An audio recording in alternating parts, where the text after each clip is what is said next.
And there's intimacy on the radio, and there's naturalness on the radio that can never be replicated on TV. The marvelous resurgence of radio as a political force in this country.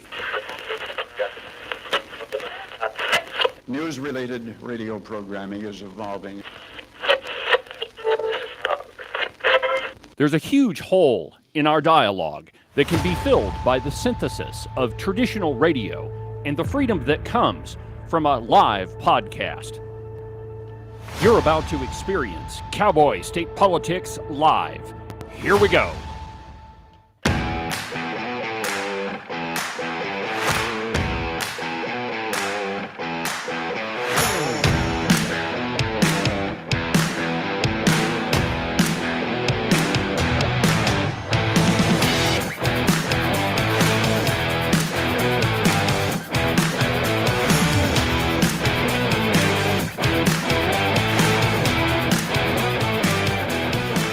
Good morning, my friends, and welcome to another fantastic installment of Cowboy State Politics Live.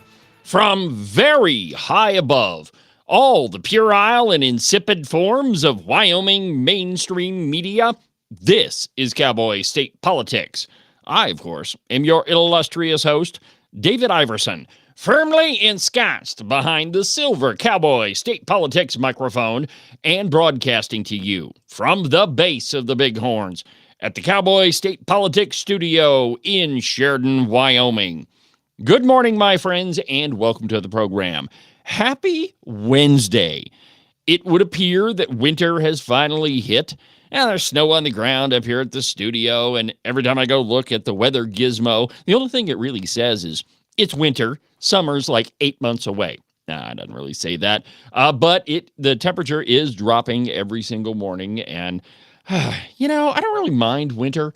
I just mind the incessant cold. And I don't really mind snow, just as long as it's not, bone-chilling, mind-numbing cold.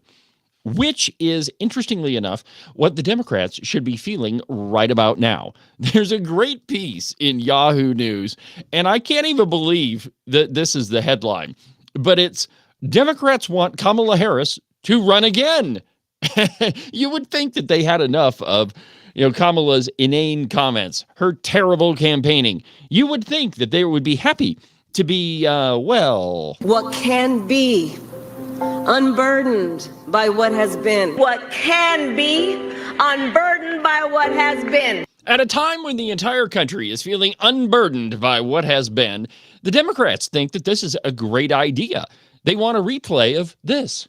I grew up understanding the children of the community are the children of the community. Yeah, you would think that they had enough. But no, from Yahoo News, and I quote, Kamala Harris is the top choice of Democrat voters to be the party's nominee for the 2028 presidential election, according to a new poll. Ms. Harris was significantly ahead of rivals Gavin Newsom and Josh Shapiro, and Pete Buttigieg, Pothole Pete, with 41% of likely Democratic voters reporting that they thought she should run again. The survey, conducted by Echelon Insights, asked a Democrat-leaning subset of 1,000 voters which politician they would vote for if the party primary was held today. Mr. Newsom won 8% of the vote, while Mr. Shapiro and Pothole Pete won 7 and 6%, respectively. The second largest group of voters, after those who said they would support Ms. Harris, said that they were unsure which candidate they would vote for. The result comes after a fortnight of Democratic soul-searching over the election result on November 5th, when Donald Trump took a clean sweep of all 7 swing states, as well as securing the House of Representatives and the Senate. Senior figures, including Nancy Pelosi and communist comrade Bernie Sanders, have clashed over how the party should reform ahead of the 2026 midterms, in an attempt to gain control over one or both halves of Congress. Some critics, including Mr. Sanders and the Teamsters Union president, Sean O'Brien, have said the party has so-called, what do they put it? Lost touch with working class voters and failed to offer a coherent vision for the economy. The Democrats destroyed all of their electoral chances this time around. What makes them think that using a retread Kamala Harris election would have any change whatsoever. And it just shows you how out of touch the Democrat Party really is, that they think that, give her 4 years to marinate and Kamala Harris will be a much better candidate. It's absurd, my friends, to assume that that would be the case. But there again, we are talking about Democrats, and I think that there's a lot of evidence pointing to the fact that Democrats may just be brain damaged. I mean, that's the only excuse that I can come up with why they would want a repeat of some of this. That a lot of people, especially independent voters, really want this to be a change election, and that they tend to break for you in terms of thinking about change. You are a member of the President administration. Under a Harris administration, what would the major changes be, and what would stay the same? Sure. Well, I mean, I'm obviously not Joe Biden. I noticed. And so that would be one change in terms of, but also I think it's important to say with, 28 days to go, I'm not Donald Trump. And so when we think about the significance of what this next generation of leadership looks like, were I to be elected president, talking about the significance of the passage of time, right? The significance of the passage of time. So when you think about it, there is great significance to the passage of time in terms of what we need to do to lay these wires, what we need to do. Okay, all right. I really am going to miss Biden and Harris. I'm going to miss all the fantastic sound bites, the feeling unburdened by what has been, being, forgetting about, and not forgetting really, I am going to miss Joe Biden and all of his dementia-ridden comments. By the way, did you see where he was at, some conference and he totally missed the family photo? He was hiding behind a palm tree. And it's funny, but in a big way, we really shouldn't laugh at it at all.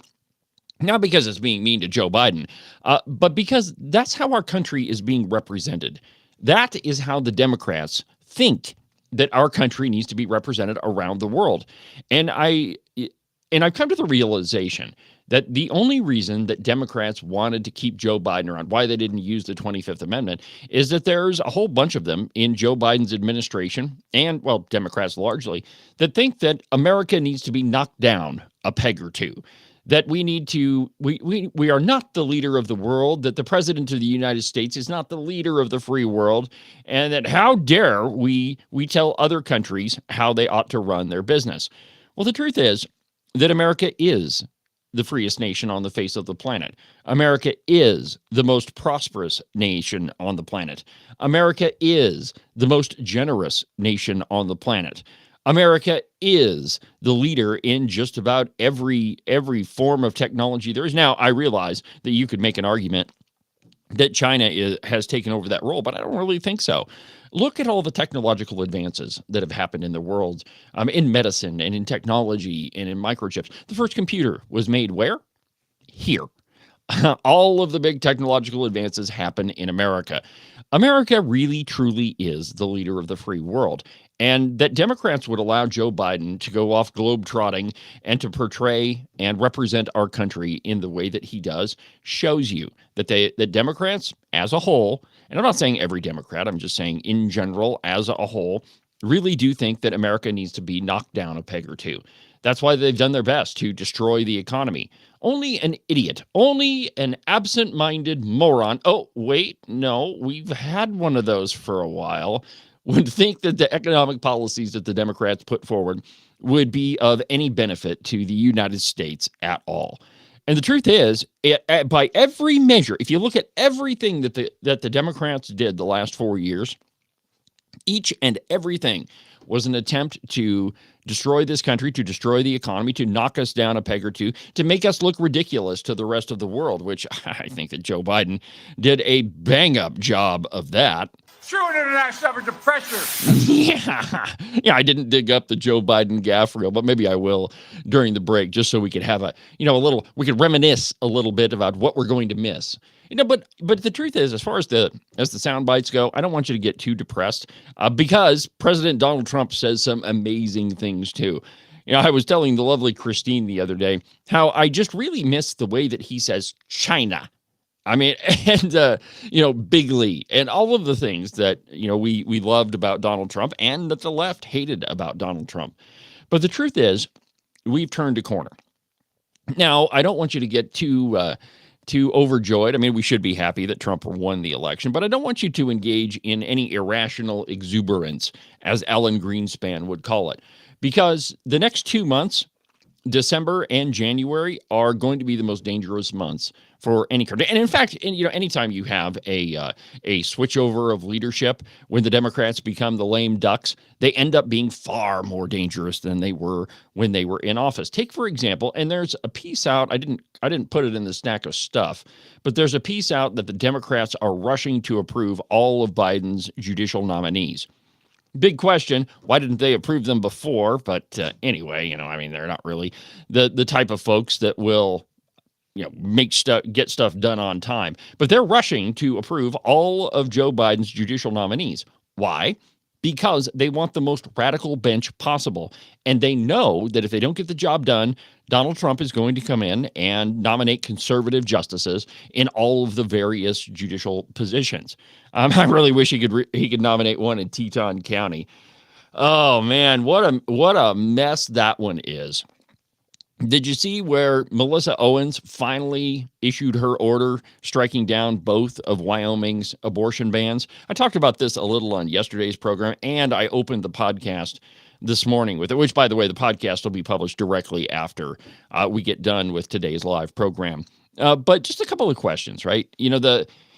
Melissa Owens says, well, it's not, it's health care. Like, she unilaterally said that abortion is healthcare, which is just nonsensical. When you're taking another life, that can't be healthcare. And secondly, if you have an unborn child in your womb, it's not just your healthcare that you need to worry about. You got to worry about the child too. And the reality is that Melissa Owens is apparently ignorant of Wyoming law. I direct your attention to Wyoming Statute 61-101. That's the statute that covers homicide. And let's see here. I've got it pulled up. Just give me a second, and I'll read it to you. No, it's not that page. Let's see if it's over here. Yeah. Here we go. Article 62101. And I quote, whomever purposefully and with premeditated malice or in penetration of or an attempt to penetrate any sexual assault, sexual abuse of a minor, arson, robbery, burglary, escape, resisting arrest, kidnapping, or abuse of a child under the age of 16 kills any human being is guilty of the murder in the first degree. Any person convicted of murder, let's see here. There is a spot in here, and let me just find it for us. Let's see here. Here we go. If the human being was pregnant with an unborn child, that the unborn child dies as a result of a person's actions. So throughout this statute, 61101 through, I don't know how far it goes, but it continually lists and says an unborn child. So if Wyoming statute already says that an unborn child is in fact a child, well then abortion is murder. And it clearly is described as murder in Wyoming statute. So Melissa Owens, completely off her rocker. But go ahead, go listen to the podcast when it gets published after today's installment of the live program. I don't really talk that long about it, but it's an interesting discussion because I think sometimes we get too caught up in politics and we pay attention to the political minutia of whatever's going on, and we miss the bigger picture. And, just like I started today's program with Kamala Harris, or the Democrats saying that Kamala Harris needs to run in 2028, I think that they're missing the entire big picture, right? They're looking at their bench, which, by the way, the Democrats' bench is not very deep. I mean, they are like the aging, like the aging Chicago Cubs that hadn't won a World Series in 20 years. Their bench, not very deep. Their bullpen kind of stinks. And the only person that they can come up with is Kamala Harris, which, if you ask me, I think they ran the wrong candidate. The Democrats probably should have chose Josh Shapiro. He's very popular in Pennsylvania. And certainly, if the Democrats had went with him instead of Kamala Harris, they definitely would have won Pennsylvania and probably some of the swing states. But they didn't. They went with the old standby Kamala Harris because, she's in line, and because they believe in diversity, equity, and inclusion, they couldn't disregard Kamala Harris. So they lost an election in tremendous fashion. They lost the presidency, the House, and the Senate. And they apparently have like no recognition of what actually happened in that election. It's absolutely bizarre. And, the Democrats, well, they're just Democrats. And I firmly believe that they're absolutely brain damaged. And there's a lot of evidence to support that. Well, coming up on today's program, oh, wow, we've already burned through 15 minutes. There's the break music. But anyway, on today's show, we're going to talk about why the DOJ is ignoring Pennsylvania, how there's been a major shakeup, or there will be, at the FCC, and many more stories. So stick with the program. We'll be back in just a couple of minutes.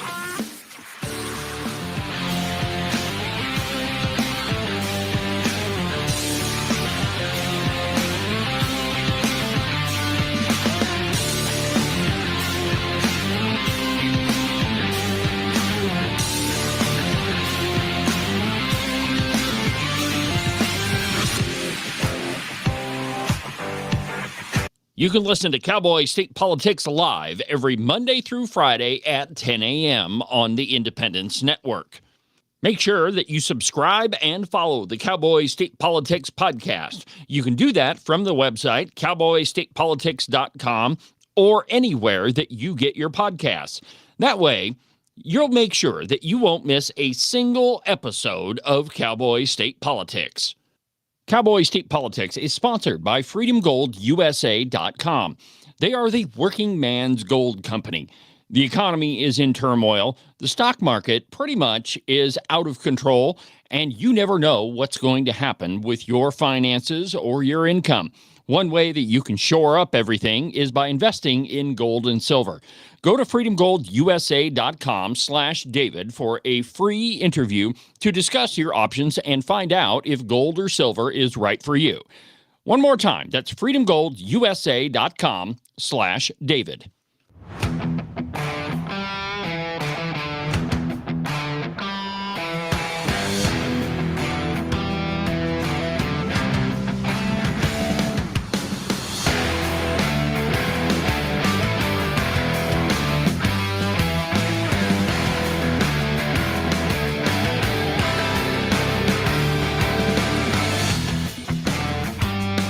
Welcome back to the program. David Iverson behind the silver Cowboy State Politics microphone, documented to be almost always right 89% of the time. I don't know of anybody else that can come anywhere close to that.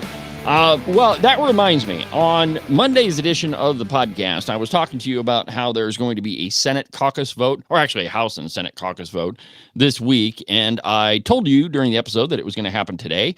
Actually got the date wrong. It's going to happen on Saturday. So that vote, we'll find out who's going to be the president of the Senate. We already know who's going to be leading the Wyoming House, but the big news will be who is in charge of the Senate. And you already know my prediction. You already heard it on the podcast that people are playing games with slithers. And unfortunately, it seems to be my senator, good old Bo Beitman. But we'll find out for sure and find out, if my prediction is correct. I'm almost always correct on the program, but you never know what happens in politics, and you don't know how that vote's going to go. Certainly last year or 2 years ago, it went a different way with Chip Nyman being the majority floor leader. Nobody really saw that coming. So anyway, we'll find out.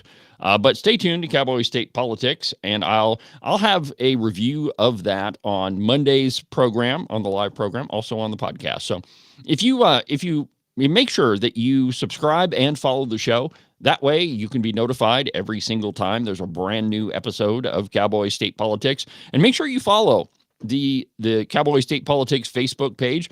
That way, when we go live on the daily program, that you'll be notified, and that way you won't forget.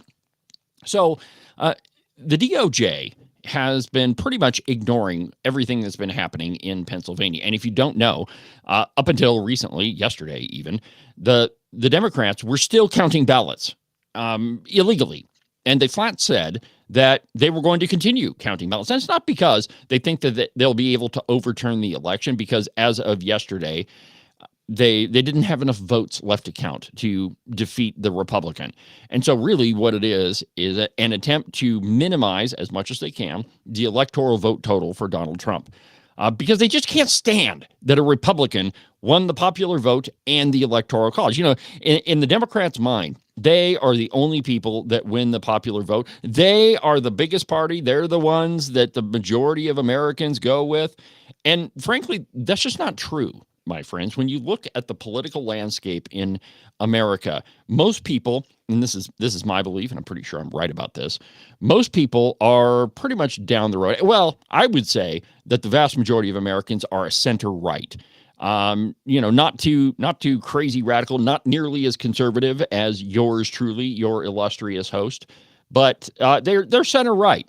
And I think if you go back to my conversation with Harriet Hageman, the last one we did, she makes the same comment that most people vote with their pocketbook.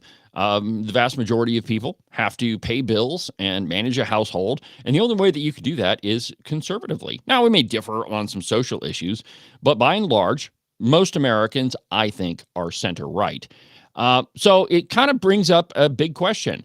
Why is the DOJ ignoring what the Democrats are doing in Pennsylvania? Well, I think that we all really know the reason, but there's a piece in the Federalist this morning entitled, "We All Know Why They're Ignoring Pennsylvania." And I quote, "Attorney General Merrick Garland talks a lot about voting rights. In August, he promised the Justice Department would, quote, use every authority we have to protect the right to vote.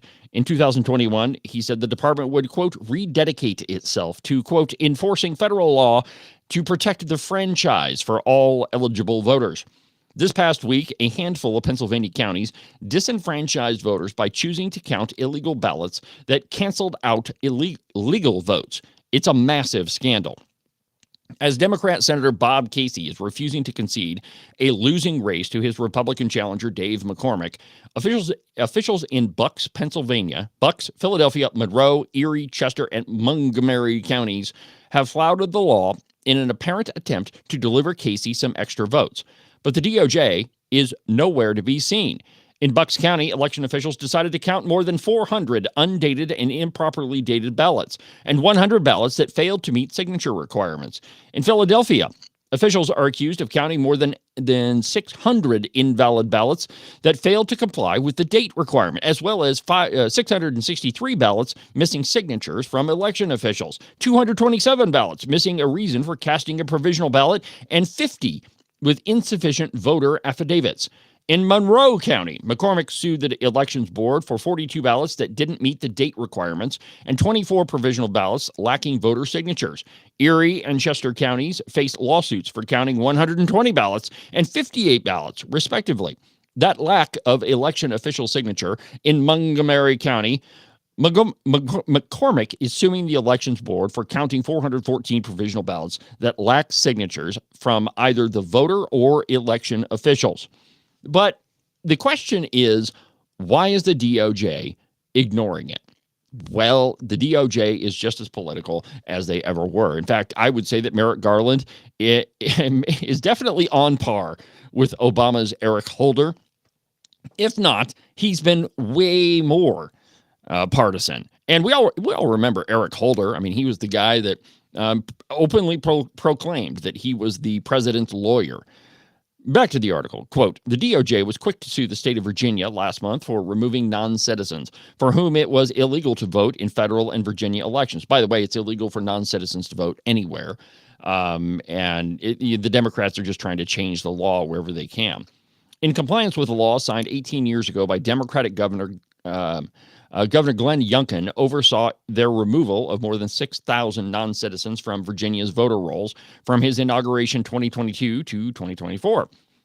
But as former federal elections commissioner Hans von Spakovsky has noted, the NVRA provision deals specifically with people whose addresses have changed. The statute says that 90-day provision doesn't apply to removing people who have become ineligible by dying or being convicted of a felony. So it obviously doesn't apply to non-citizens who were never eligible to vote in the first place, Spakovsky said.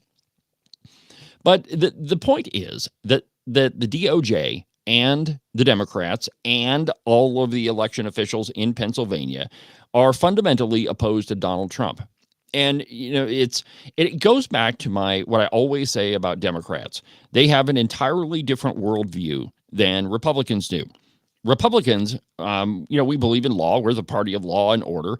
And we believe that, how you achieve a victory, how you do it is just as, or perhaps more important than the victory itself. And, if you win by cheating, it's not a win at all. The Democrats, on the other hand, they look at things entirely different. They are the party of the ends justifying the means. So however they get their people in power, that just goes towards the goal. That's completely okay. That's why, a lot of us Republicans look at some of the things that the Democrats say, and we ask ourselves, how can they sleep at night? I mean, they lie so much. How could they sleep? The rest of us, we'd lay awake in bed at night, worried about our conscience, and we wouldn't be able to sleep simply because we lie so much. Democrats, nah, they don't care about that. I guess it just goes along with being a Democrat. Quote, here's how the article finishes up.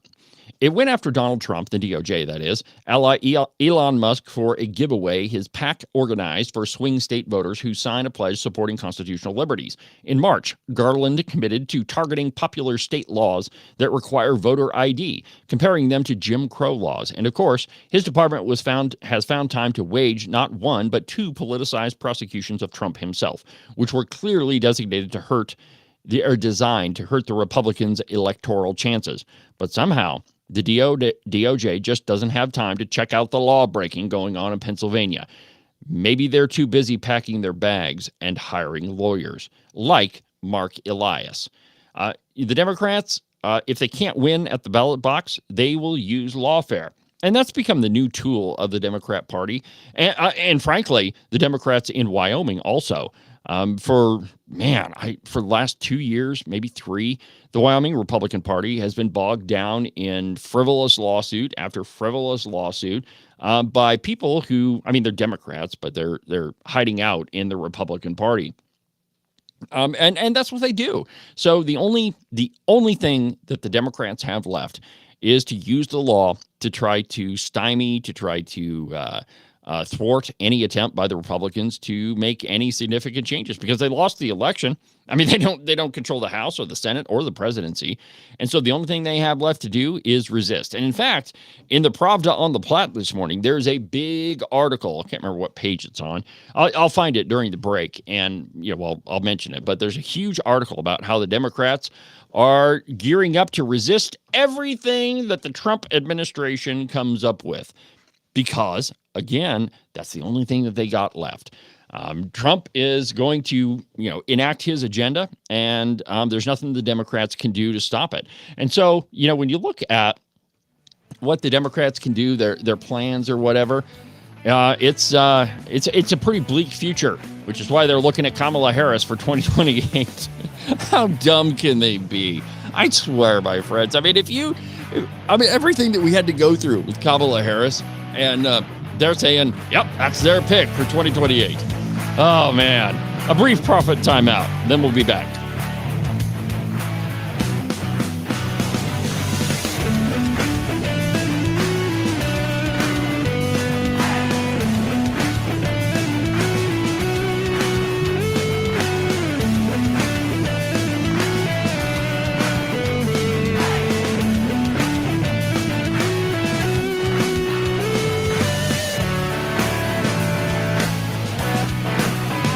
I don't know if you've noticed this or not, but it's hunting season. And one thing that you can be absolutely certain of is while you're tromping around in the boonies, at some point, it's going to snow. A lot. And you definitely want to make sure that you keep your feet nice and toasty warm. The best way that you can do that is to order a pair of socks from the Buffalo Wool Company. They are the warmest socks that I've ever put on my feet. To get you a pair, go to their website, thebuffalowoolco.com. Trust me, you won't be disappointed. Wyoming is one of the most sought-after places to live. There's a lot of people that want to move to our great state. And if you're thinking about selling your house to one of them, you need a real estate agent that you can trust. That agent is Rebecca Bextel at Compass Real Estate. She's lived in Jackson for almost 20 years and has her fingers on the pulse of the real estate market. Last year, she sold almost $25 million worth of property. So if you're thinking of buying or selling, give Rebecca a call. Her phone number is 307-699-3519. I've never felt the freedom like I do. I feel stronger every day, don't you? Well, I can show you how. A new day, a new way. Watch out, I'm only gonna get stronger. A new day, a new way. Watch out, I'm only gonna get stronger. A new day, a new way. Watch out, I'm only gonna get stronger. A new day, a new way. Watch out, I'm only gonna get stronger. I've never felt the freedom like I do. I feel stronger every day. I'm only gonna get stronger. Watch out! Cowboy State Politics is only going to get stronger. The program is only going to continue to expand from every county in this state to every state in this nation. It's Cowboy State Politics. And it's absolutely true, my friends. Cowboy State Politics is continuing to expand. The social media presence, I have been absolutely impressed with how many people are watching the live program from the Ditto Cam and that are listening to the podcast. The numbers are just going through the roof. So thank you very much for listening. You have no idea how much good it does my heart just to know that you listen to the program and that you want to be part of it, that you care about what's going on in this state. And I promise you, I will continue to do what you want me to do and bring you the news. I'm going to go ahead and open up the phone lines today. And if you want to be part of the program, the phone number is 307-374-8989. It's 307-374-8989 if you want to be part of the program. Went ahead and opened up the phone line, so go ahead and give me a call if you got something on your mind. Now, the rules for during the week are a little bit different than they are on Open Line Fridays. During the week, you kind of have to talk about what I want to talk about. You know, I mean, when you go to the call prompt, I mean, you got to tell it what's on your mind and what you want to talk to me about. And so, you know, if it's not something that I'm interested in, we might just kind of breeze on by that phone call and pick somebody else. But anyway, go ahead and give me a call. Phone lines are open, 307-374-8989. I did find that article in the Pravda on the Platte that I was telling you about, and it's big. It's a full page with, and I don't know how, can't really measure the height of the letters in the headline, but it's called Leading the Resistance. And there's a big giant picture of Gavin Newsom right there.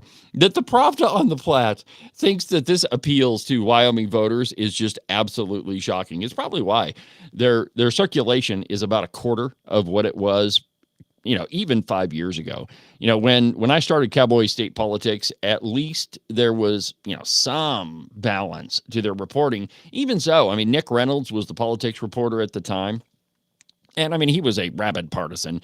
I had several conversations with him where I'm like, you know what, you just need to stop lying, you know, write the truth, explain to people like what's actually happening. And sometimes he would, but they've gone straight off the cliff. And one of the reasons for that is they're not even owned by a Wyoming company. They're owned by this outfit called Lee Enterprises. It's a Virginia-based newspaper conglomerate. The paper's not even printed in Wyoming. It's printed in Nebraska. So, you know, it kind of makes sense why they would lean so Democratic. But the headline on the article I was referring to is Leading the Resistance. Let me just read you the first paragraph. That's probably all we're going to need before we barf. And I quote, Democratic governors and state attorneys general are dusting off the playbooks from their offices' pushback against President-elect Donald Trump's policies. But they know it could be a harder battle during his second term. Trump's campaign promises included mass deportation of people in the country illegally, and his history includes rolling back environmental regulations and setting the stage for state abortion bans by nominating 3 United States Supreme Court justices that would help overturn Roe v. Wade. California Governor Gavin Newsom called for a special legislative session to get a jump on the work of making laws Trump-proof in the nation's most populous state. This is the reporting that comes out of the Pravda on the Platte. I don't know anybody that would really, voluntarily read that crap. The only reason I get it every morning is just to see what news articles are coming our way. And it's a drain on my pocketbook. I really don't want to give those leftists any money. But you got to, right? You got to know what your enemy is talking about, what the other side is, what their conversation is. So that's why I do it, to keep you informed, to make sure that you have all of the political ammunition that you can muster. So the one big thing that Trump is doing, and I think, in my opinion, this is the biggest reason that Trump, I don't know what you want to call it, made friends with Elon Musk, is that there's a big push in this country to censor conservative thought. There are over 1,000 radio stations nationwide that the majority stockholder in them is George Soros. He totally bought up radio stations across the country. The only thing that the Democrats are missing, though, is that liberal talk radio doesn't work. It never has. Even from the time when Rush Limbaugh started his program, he resurrected AM radio. It's because conservative thought resonates with the majority of people. That's why Trump's audience went to like 300 million people every single day. It's because conservative talk radio resonates with American citizens. So that's also the reason why the Democrats have to attack any sort of conservative media. Well, Trump is going to work on changing that. In fact, he has signaled a major shakeup at the FCC, and this is a big deal. And you kind of heard him telegraph it during the election after the ABC interview, where they completely switched around what Kamala Harris was saying. I'm pretty sure you remember that story, but it really ticked Trump off. In fact, he called for a review of all broadcast licenses. To the article, and I quote, Jessica Rosenworcel, the Democrat presently running for the FCC commission, has been antagonistic to President-elect Donald Trump and dismissive of conservatives' concerns in recent years, particularly regarding rogue liberal broadcasters and foreign-funded takeover of hundreds of American radio stations, and other pressing issues pertaining to the regulation of wire, television, radio, cable, and satellite communications in the homeland. Trump announced his nominee to replace Rosenworcel Sunday evening, Brendan Carr, currently the senior Republican commissioner on the 5-member Democrat-controlled FCC. After highlighting that he first nominated Carr to the commission in 2017, and that Carr has been confirmed unanimously by the U.S. Senate 3 times, Trump noted, Commissioner Carr is a warrior for free speech and has fought against the regulatory lawfare that has stifled Americans' freedoms and held back our economy. He will end the regulatory onslaught that has been crippling America's job creators and innovators and ensure that the FCC delivers for rural America. Quote, we must dismantle the censorship cartel. And I truly believe that it is a cartel, my friends. When you look at, and it's not just social media, it's all over the place. If you're a liberal broadcaster, you're going to get away with a lot more than you would if you're a conservative Republican. And it is policies that have been pushed by the FCC in their, absolutely like refusal to regulate any of their liberal counterparts. Like pretty much all of the big name news outfits with the exception of Fox News, so CNN, CBS, ABC, PMS, NBC, all of them, they're all in it together. And there have been liberal bureaucrats at the helm of a lot of these agencies, specifically the FCC, for a really long time. Prior to serving as the independent federal agency as commissioner, the father of 3, and he's talking about Brendan Carr here, was the FCC's general counsel, an attorney at Wiley Ryan LLP, a clerk for Jude Dennis Shedd on the U.S. Court of Appeals for the Fourth Circuit, and an editor at the Catholic University Law Review. Quote, thank you, President Trump, Carr responded on X. I am humbled and honored to serve as chairman of the FCC. Now we get to work. So there are going to be some major changes, and a lot of it is going to be that, there's not going to be any going after conservative broadcasters. And here's one of the more recent posts on X from Brendan Carr. Quote, the FCC's most recent budget request said that promoting DEI was the agency's second highest strategic goal. Starting next year, the FCC will end its promotion of DEI. Now think about that. The whole point in the FCC is to regulate broadcast, TV, radio, satellite, all of them. They haven't gotten quite to the internet yet.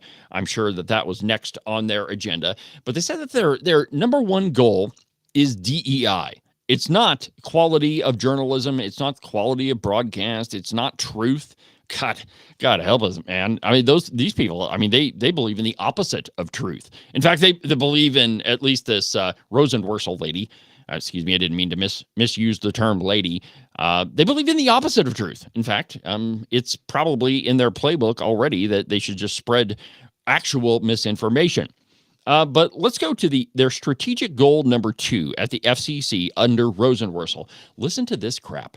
Quote, the FCC will seek to gain a deeper understanding of how the agency's rules, policies, and programs may promote or inhibit advances in diversity, equity, and inclusion and accessibility. The FCC will pursue focused action and investments to eliminate historical, systemic, and structural barriers that perpetuate disadvantaged or underserved individuals or communities. In doing so, the FCC will work to ensure equitable and inclusive access and facilitate the ability of underserved individuals and communities. Okay, blah, blah, blah, blah, blah, on and on and on. But that's the stated goal number 2 of the FCC under Joe Biden and this Rosenworcel person. It's not quality journalism. It's not truth. It's not fact. It's not information. It's diversity, equity, and inclusion. All of the things that are so superficial that they don't even make up what a person actually is. Yesterday on the program, I played you the William Shatner piece where he says, well, I don't understand why they didn't elect Kamala Harris. I mean, she's black. She's a woman. Those are the biggest things. Absolutely ridiculous. We have got to get away from diversity, equity, and inclusion, from all of this superficial nonsense, and really, hire people based on a meritocracy. That's the biggest problem we have right now. There are folks that are in charge of our country that were hired simply because they're a woman, or they're black, or they're Hispanic, or they're a black woman, like our Supreme Court Justice Ketanji Brown Jackson. Wasn't hired because of her legal acuity, of her brilliance of the law. No.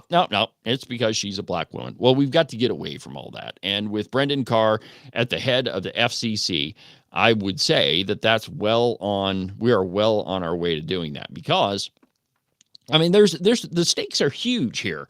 When you're talking about free speech, there's a reason why it is the First Amendment. It's in my opinion, it's the most important one. Without the freedom of conscience, you have to be able to think. You have to be able to have the freedom to believe. If you want the government to control everything, then do away with the First Amendment. That is the one that sets us apart from every other country, that you have the right to freely publish, that you have the right to say what you want, to think what you want, to believe what you want. And the Democrats can't have that, because I mean, that's probably the very reason why they got shellacked in the election, is because people found out the truth. American citizens found out the truth about the Biden and Harris administration and everything that they've been doing. That's the reason why that Trump got elected, it was the method anyway. And so the new FCC commissioner, Brendan Carr, he's got a lot on his plate to fix coming out of the Biden administration. And I personally like the guy. I think he's going to do a great job. After the break, we're going to talk about Social Security and how it's actually approaching its day of reckoning. If you didn't know, there is no Social Security Trust Fund because politicians spent all the money, and it's going to go broke here pretty quick. We'll talk about it next.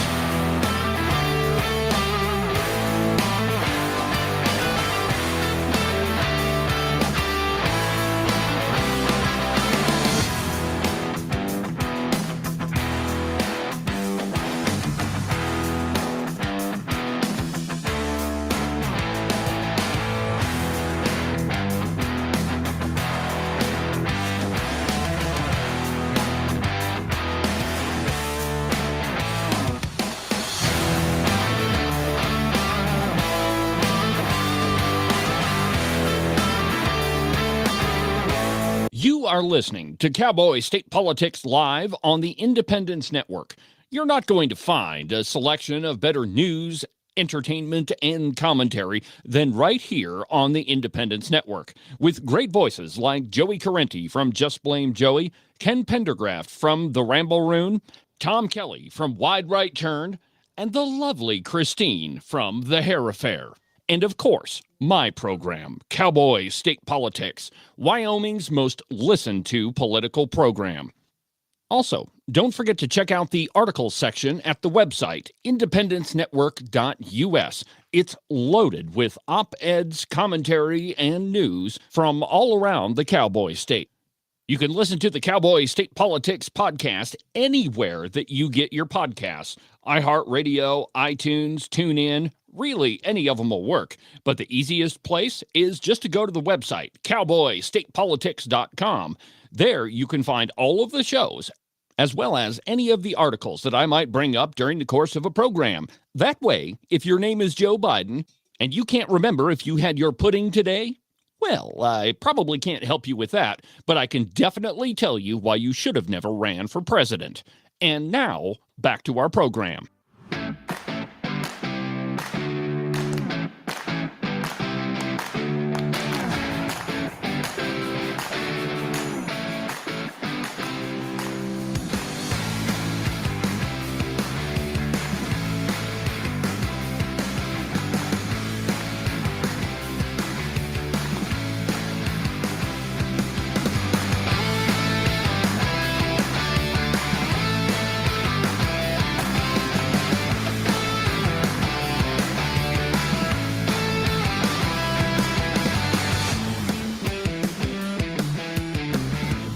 Welcome back to the program. David Iverson, living rent-free in every redcoat's head. This is Cowboy State Politics, and welcome back to the program.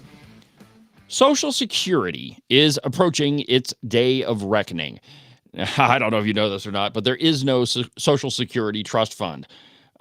Even though millions and millions of Americans think that there is. But the truth is that Social Security is the world's largest Ponzi scheme. It's the biggest scheme that has ever been created. I mean, this makes Bernie Madoff look like small potatoes.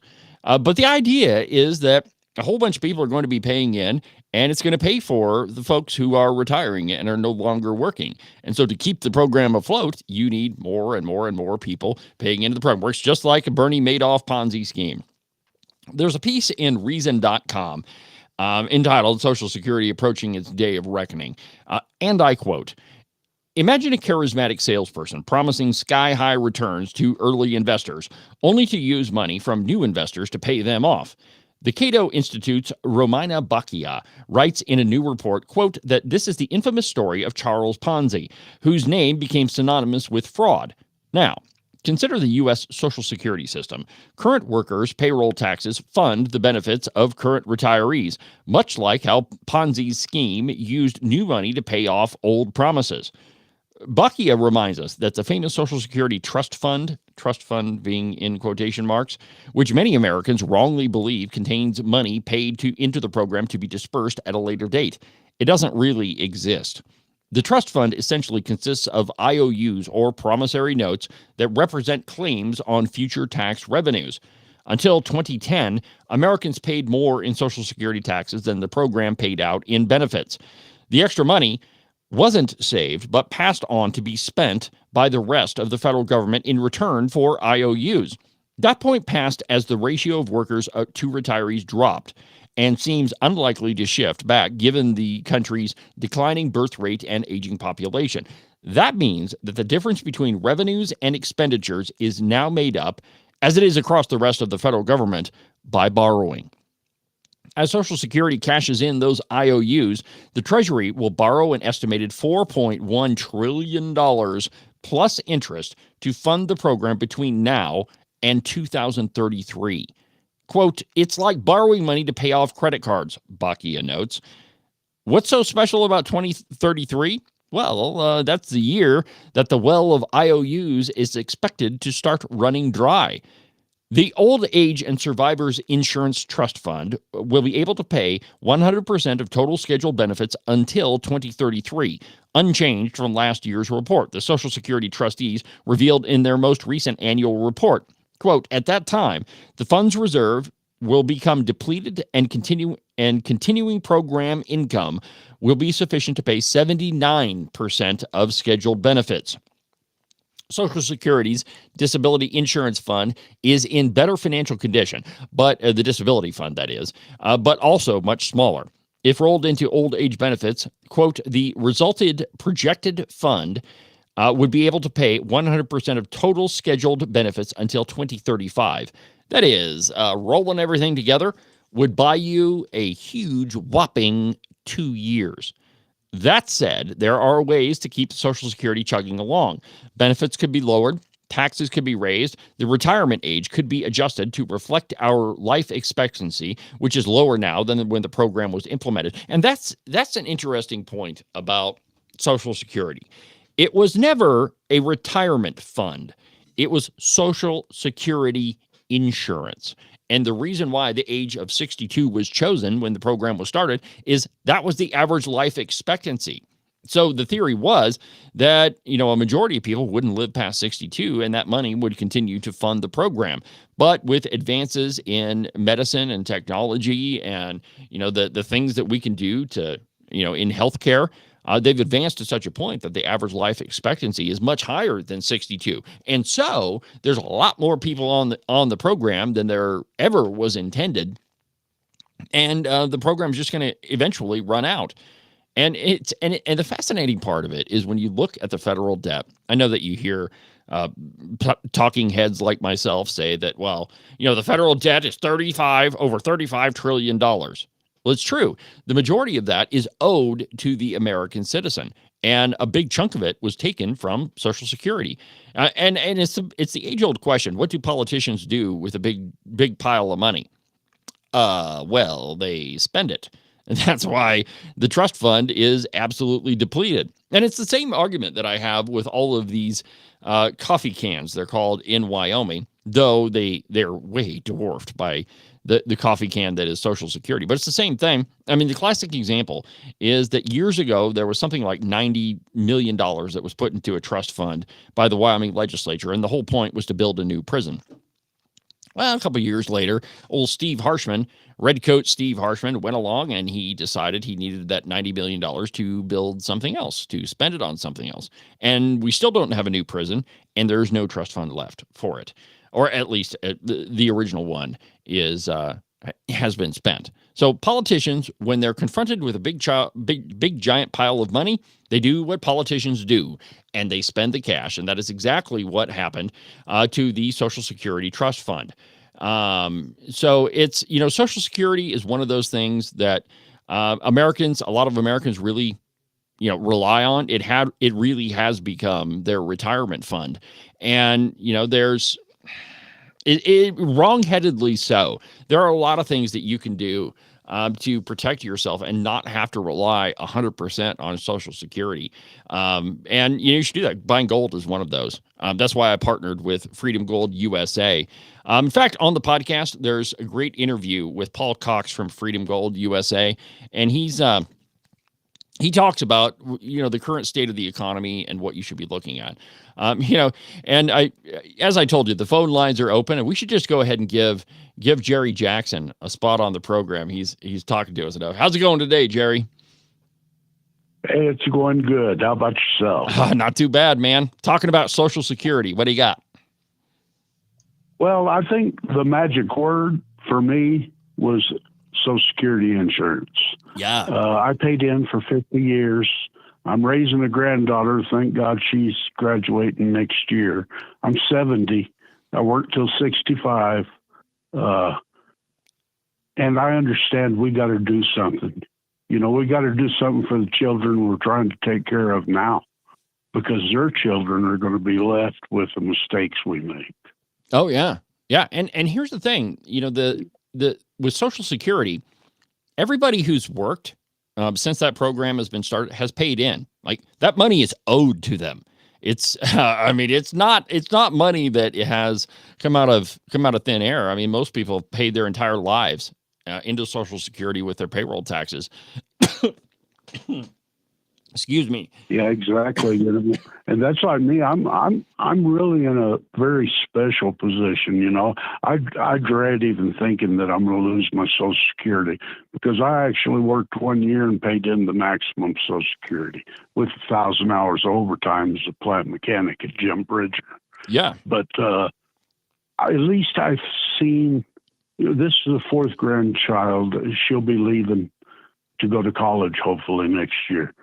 But I don't know how I'm going to do it. Well, I'll do it. I don't know how I've done a lot of things, but we got to do something.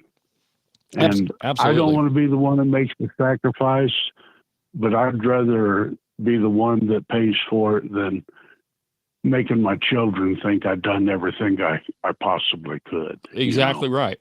And, years ago, and God, I don't remember how many years ago, I mean, at least 6, but it was during the Romney-Obama election. Fox News had this calculator that they set up on their website, and it was, can you balance the federal budget? And, after playing with it a little while, the easiest way to balance the budget is to raise the retirement age, which isn't fair. I mean, people have been told their entire lives, hey, you can start drawing Social Security at 62. But that's one of the ways to do it, because that was kind of the intent of the original program, was that it was insurance. It wasn't meant as a retirement fund, but things have changed now. There's millions and millions and millions of Americans that look at their Social Security as their retirement fund, and, perhaps rightly so. Yeah, I know a lot of people in that position, but, we got to do something. Yeah. I don't know what it is, but hopefully we got the administration in there now that can at least take care of the people that have time to do something else besides depend on Social Security in your retirement. For sure. And if you look at this report that I was talking about, 2033, that's 9 years away. Not even 9 years away. It's actually 8 years away. And so the immediacy of this problem is huge. And, fortunately, we got Donald Trump in there. Hopefully he'll fix it. I belonged to a committee years ago. It's called the National Committee to Preserve Social Security. I'm talking nearly 40 years ago, right after the Reagan administration took charge. But, it's just out of hand. Absolutely it is. All right. Well, Jerry, thanks for the call, man. I got to roll, but. Oh, okay. All right. Well, we got a couple of minutes left in the program. If you want to call in, 307-374-8989, we might be able to get a call in. But Jerry's got a good point. There are a ton of people who have paid in the maximum amount. And here's the thing, that money is owed to them. Yes, it is an entitlement, but when you pay into Social Security through payroll taxes for your entire life, so that's your money, and it's a real crime that we're perpetrating on American citizens to just take and spend all of the Social Security money elsewhere. But that's what's been done. And, as the article from reason.com clearly says, the only thing left in the so-called trust fund is a bunch of IOUs, and that's pretty accurate. So anyway, Social Security, among the big things that Donald Trump is going to have to deal with, shorter than in the short term, as opposed to it going bankrupt in a couple of years, because that's definitely going to happen. But it's not just Social Security; it's entitlements as a whole. And if you want to get a handle on the federal budget, you absolutely have to tackle entitlements. Another big one is welfare. I mean, that one has gone way off the rails, and it's, again, if you want to get a handle on federal spending, Department of Doge, Elon Musk, and Vivek Ramaswamy, you've got to look at those two places: Social Security, welfare, and there's a whole bunch of other entitlements that you've got to tackle also. And there's only one way to do it. It's raise the retirement age and get a handle on the rampant spending. By the way, did you hear that the Pentagon can't account for something like $800 billion? And this is the 7th year in a row that they failed their audit. Absolutely incredible. And the Democrats say that, oh, the adults are in the room. The adults are the ones that we're going to fix all this. Well, the adults in the room, including Republican presidents, they've not fixed a lot of the problems that we're dealing with. Well, we've come to the end of another busy broadcast hour on the program. Stick around for the Cowboy State Politics podcast. I'm going to publish it directly after we get done here. And, well, actually, probably be, another half hour, 45 minutes. But make sure you check that out. It's a good interview with Paul Cox from Freedom Gold USA. It's a good discussion, I think an important one that people ought to have and realize that even though that Trump's the president, he hasn't done anything yet. Cowboy State Politics. We'll see you tomorrow.